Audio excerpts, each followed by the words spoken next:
One of the most frustrating things, in a sense, in our business of IVF as infertility therapy is the lack of appreciation on the part of the couples that we treat, that it's truly an inefficient process.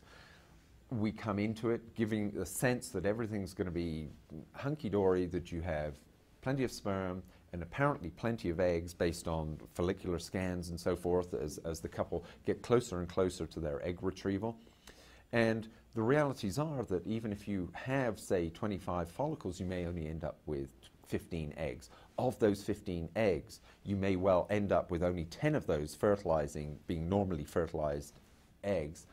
Subsequently, we may only use 2 or 3 of those embryos after culture for several days, sometimes up to 5 or 6 days. And by using them, I mean that we actually either fresh transfer and or cryopreserve them for future use.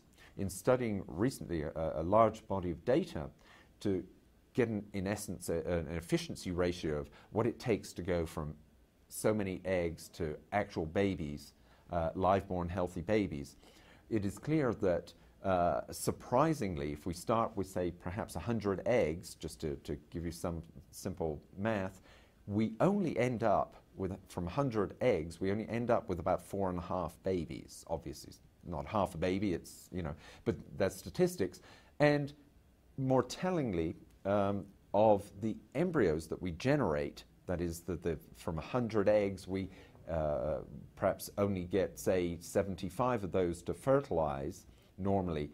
Only 7.5% of those fertilized eggs ultimately make an embryo. So if I back up and I say we've got 100 fertilized eggs, there's only 7.5 babies generated from that. So it's massively inefficient, and that's through no fault of our own. It's just the nature of the biology. It's very messy at this point in the human. It's not necessarily true in other species. But this is such a useful nuance of focus to bring to couples' attentions when they enter into the IVF arena, so that they realize there's this kind of inverted pyramid of efficiency or attrition as you go through the process. You really have to understand that you need to be somewhere in the region of having a good 25 eggs to be able to find that one true embryo that's going to make the live-born healthy baby.